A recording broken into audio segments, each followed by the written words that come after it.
नमस्कार, जय हिंद। स्वागत है आपका स्टडी लवर्स फैमिली में। और आज के इस वीडियो में हम उत्तराखंड एलटी के लिए एक प्रैक्टिस सेट डिस्कस करने वाले हैं, जिसमें कंबाइंड मिक्स क्वेश्चन होंगे यूनिट 1 और यूनिट 4 के, और टॉप 52 एमसीक्यूज हम डिस्कस करने वाले हैं। तो चलिए शुरू कर लेते हैं। और थ्योरी सेक्शन जो है यूनिट 4 का हमारा चल रहा है। जिन्होंने ज्वाइन किया है चैनल वो लोग देख सकते हैं, उन्हीं से रिलेटेड क्वेश्चन है। और यूनिट 1 हम कंप्लीट ऑलरेडी कर चुके हैं, तो दोनों यूनिट से मिले जुले क्वेश्चन आपको देखने को मिलेंगे। और आप क्योंकि आप लोगों की डेट काफ़ी आगे जा चुकी है, 18 अगस्त हो चुका है, तो अभी भी जो लोग हमसे जुड़ना चाह रहे हैं तो फ्री ऑफ कॉस्ट अगर आप चाहते हैं कि टीचिंग एप्टीट्यूड वाले सेक्शन की आपकी तैयारी हो जाए, तो केवल मिनिमम जो प्राइस है 29 रुपीज़ में आप ज्वाइन कर सकते हैं। ज्वाइन करने का ऑप्शन आपको इस वीडियो के नीचे ज्वाइन बटन मिल जाएगा। चलिए ज़्यादा देर न करते हुए शुरू कर लेते हैं। हमने बहुत इंपॉर्टेंट क्वेश्चन डिस्कस करने हैं। सबसे पहला क्वेश्चन है कि शिक्षा कैसी प्रक्रिया है। अब यहाँ पर देखिए ऑप्शन आपको एलिमिनेट करने आने चाहिए। शिक्षा एक गतिशील प्रक्रिया है, ये तो सही है। शिक्षा एक द्विमुखी प्रक्रिया ना होकर त्रिमुखी प्रक्रिया है। तो शिक्षा के संबंध में द्विमुखी भी कहा गया है और त्रिमुखी भी कहा गया है। चलिए, त्रिमुखी तो जॉन डीवी ने कह दिया था। जॉन डीवी ने त्रिमुखी प्रक्रिया कहा है। और द्विमुखी प्रक्रिया किसने कहा है शिक्षा को, ये आपको कमेंट बॉक्स में आंसर करना है। शिक्षा संस्थागत प्रक्रिया है। केवल शिक्षा संस्थागत ही नहीं हो सकती है, बल्कि बाहर से भी आप अर्जित कर सकते हैं। शिक्षा जीवन है और जीवन ही शिक्षा है। ये स्टेटमेंट आपका क्या है, ये किसका स्टेटमेंट है, ये भी जॉन डीवी का स्टेटमेंट है। और इनमें से सबसे सटीक जो आंसर है वो है शिक्षा एक गतिशील प्रक्रिया है जो कि निरंतर चलती रहती है।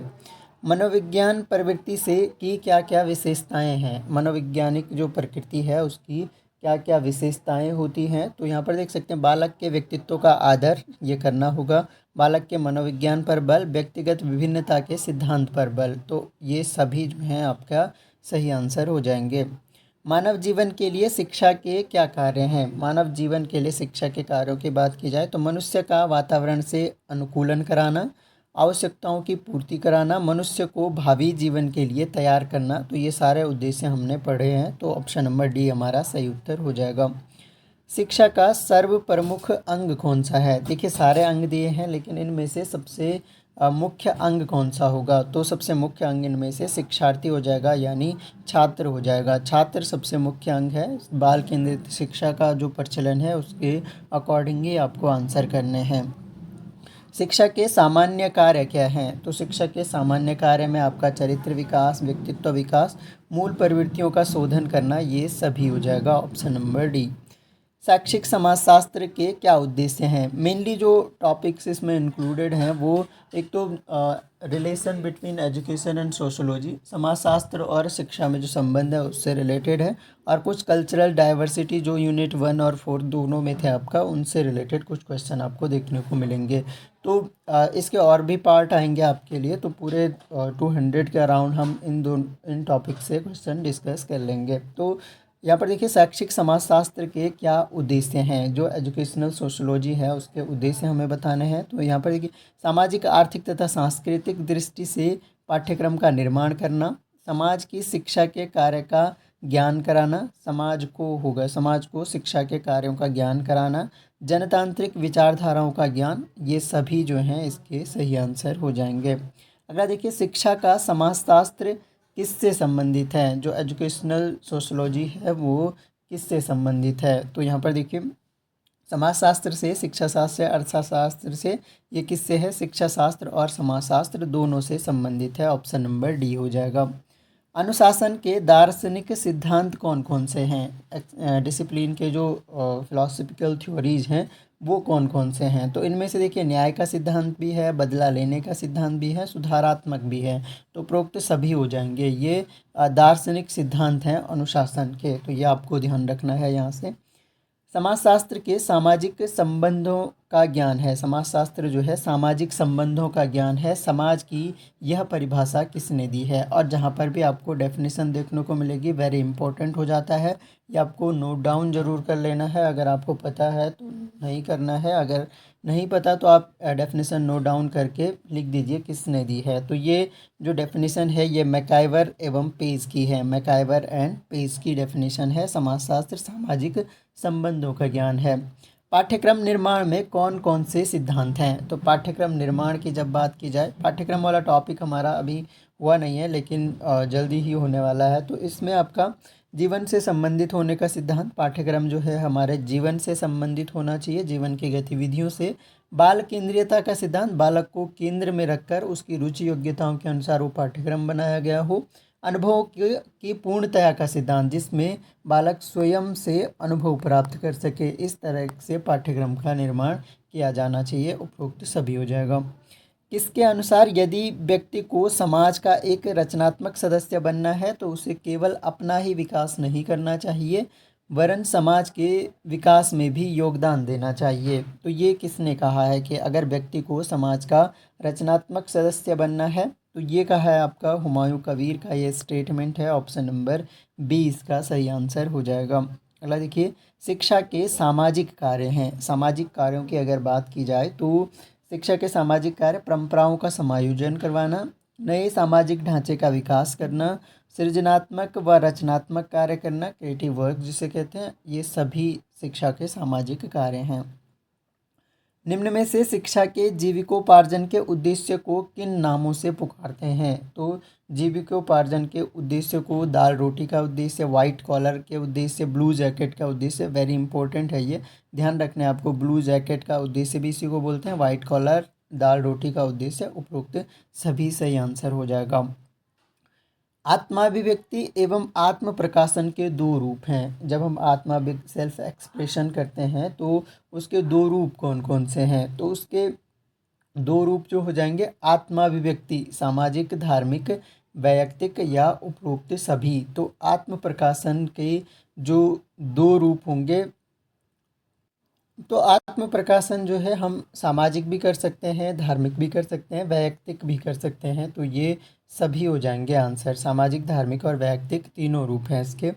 सामाजिक उद्देश्य के अतिवादी रूप में दर्शन किए जा सकते हैं। सामाजिक उद्देश्य के अतिवादी रूप में दर्शन कहाँ किए जा सकते हैं कि सामाजिक उद्देश्य जो है अतिवादी रूप से प्राप्त करने की कोशिशें की जाती हैं। तो ये किए जा सकते हैं जर्मनी और इटली में।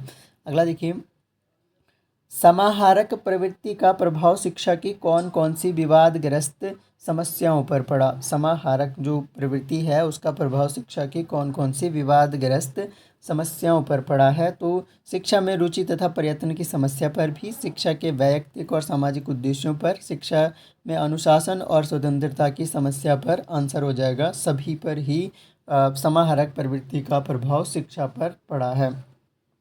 पेस्टोलॉजी के अनुसार शिक्षा सिद्धांत कौन कौन से हैं। पेस्टोलॉजी के अकॉर्डिंग ये सिद्धांत हैं, शक्तियों का आंतरिक विकास का सिद्धांत, जन्मजात शक्तियों का विकास, शिक्षा को क्रमित होना चाहिए। तो ये सारे जो हैं पेस्टोलॉजी से संबंधित शिक्षा के सिद्धांत हैं।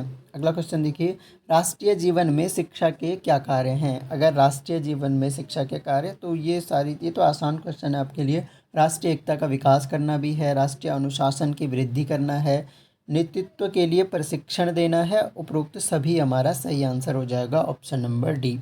अगला क्वेश्चन देखिए, शिक्षा क्या है।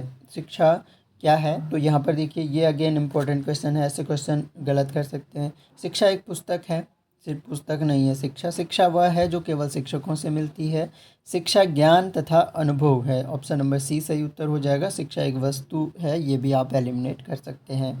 सामाजिकता प्रवृत्ति के विकास के कौन कौन से कारण है। सामाजिकता प्रवृत्ति का जो विकास है उसके क्या क्या कारण हो सकते हैं। तो उसके कारण मनोवैज्ञानिक और वैज्ञानिक प्रवृत्तियां हो सकती हैं, सामाजिक उद्देश्य हो सकते हैं, समाजीकरण भी हो सकता है। तो आंसर हो जाएगा उपयुक्त सभी। अगला देखिए, अनुशासनहीनता के कौन कौन से कारण हैं। अनुशासनहीनता की अगर बात की जाए तो शिक्षकों के नेतृत्व का अभाव, नैतिक शिक्षा का अभाव, शिक्षकों की कार्यकुशलता का अभाव, ये तीनों ही फैक्टर जो हैं अनुशासनहीनता के कारण बनते हैं। ऑप्शन नंबर डी हो जाएगा। अगला देखिए, शैक्षिक समाजशास्त्र किससे संबंधित है? तो शैक्षिक समाजशास्त्र की अगर बात की जाए तो ये उक्त दोनों से, समाजशास्त्र और शिक्षा से संबंधित है।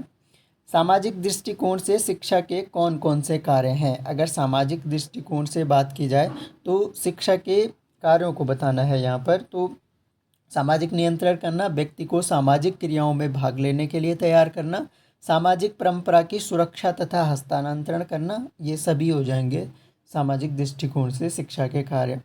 समाज की कौन कौन सी बातों का शिक्षा पर प्रभाव पड़ता है? समाज की जो है सामाजिक परिवर्तन का, समाज की प्रकृति और आदर्श का, सामाजिक दृष्टिकोण का, तो इन सभी बातों का प्रभाव पड़ता है शिक्षा पर।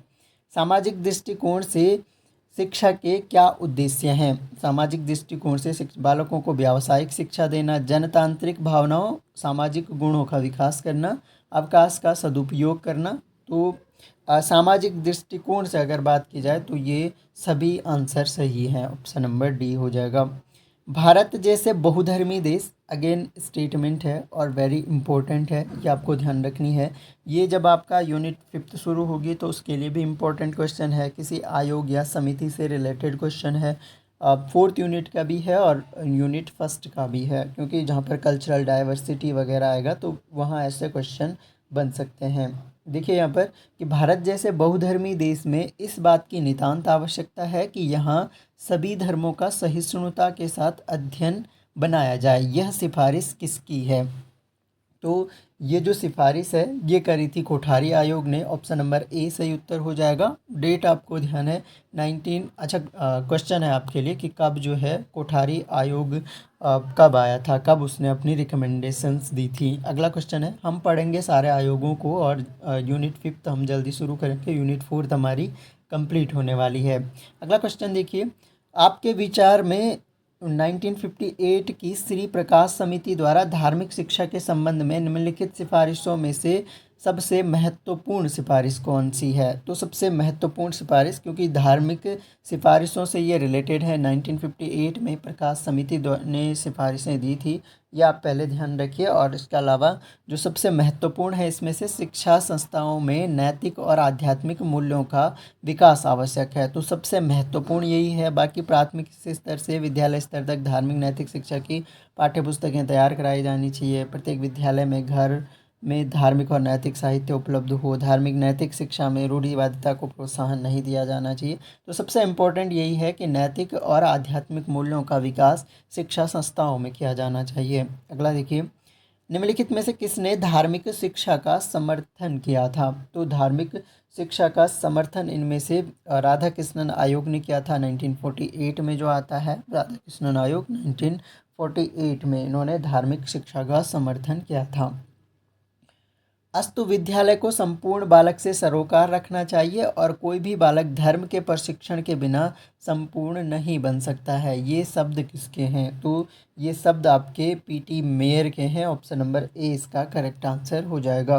धर्म शिक्षा का अंतिम आधार है। धर्म शिक्षा का अंतिम आधार है, ये स्टेटमेंट जो है ये स्वामी विवेकानंद की फेमस स्टेटमेंट है कि धर्म शिक्षा का अंतिम आधार है। अगला क्वेश्चन देखिए, संस्कृति के विकास की 3 अवस्थाएं हैं। संस्कृति के विकास की 3 अवस्थाएं हैं और ये क्वेश्चन है कि ये किसने बताई हैं? देखिए यहाँ पर, बर्बर अवस्था, सभ्य अवस्था, अरण्य अवस्था। अरण्य अवस्था है, बर्बर अवस्था है और सभ्य अवस्था है। सभ्य अवस्था सबसे उत्कृष्ट अवस्था है। इन 3 अवस्थाओं का उल्लेख किस विद्वान ने किया? अरण्य मतलब एक तरह से जंगली जब इंसान रहता था उस टाइप के, तो ये वर्णन जो है ये मॉर्गन ने किया है। ऑप्शन नंबर ए हमारा सही आंसर हो जाएगा।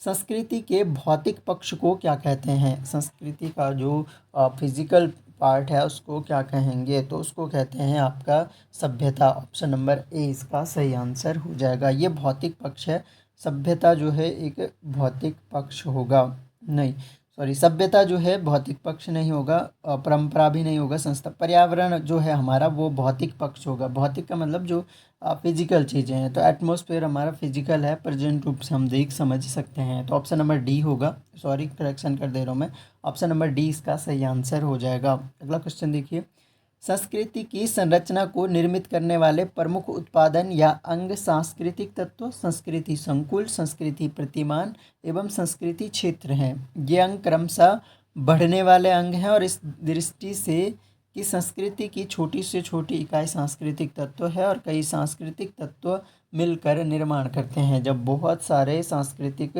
तत्व मिलते हैं तो एक संस्कृति संकुल का ये निर्माण करते हैं। ऑप्शन नंबर 20 का करेक्ट आंसर हो जाएगा। अगला देखिए, निम्नलिखित में से सही कथन छांटिए। तो सही कथन इनमें से छांटना है हमने।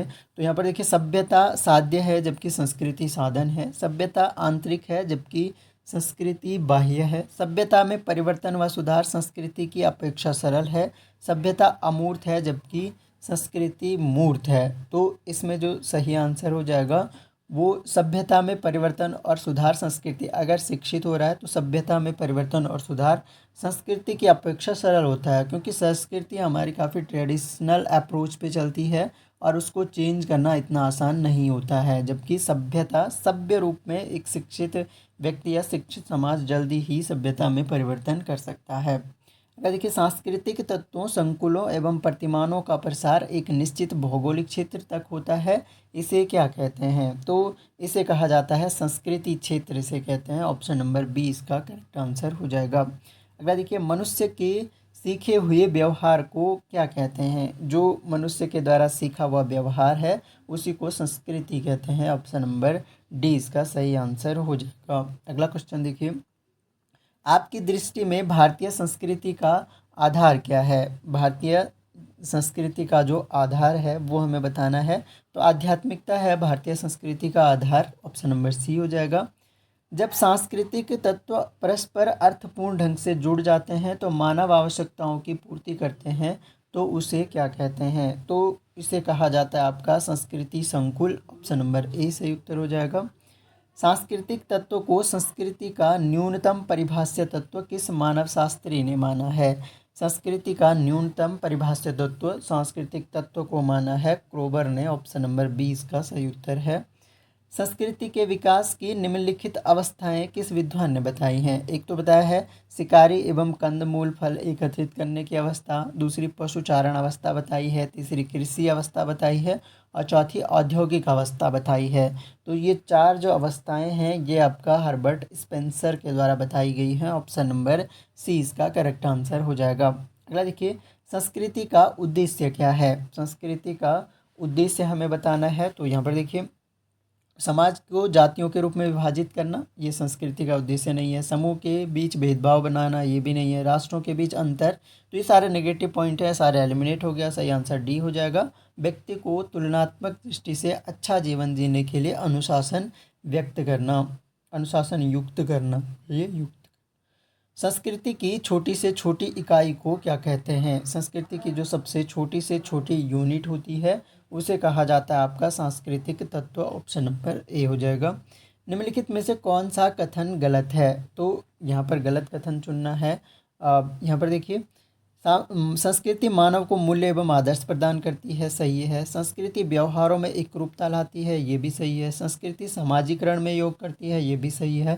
संस्कृति सामाजिक नियंत्रण में बाधा बनती है, ये आपका गलत कथन हो जाएगा। ऑप्शन नंबर डी आपका सही उत्तर हो जाएगा।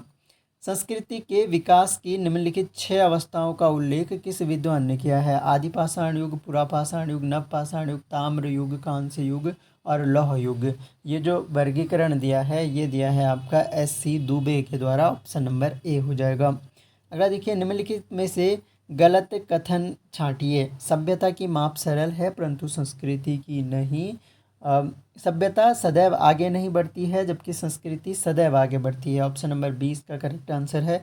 सभ्यता बिना प्रयत्न के आगे बढ़ती है। सभ्यता को बिना किसी प्रयत्न एवं हानि के ग्रहण किया जा सकता है। ऑप्शन नंबर 20 का करेक्ट आंसर है।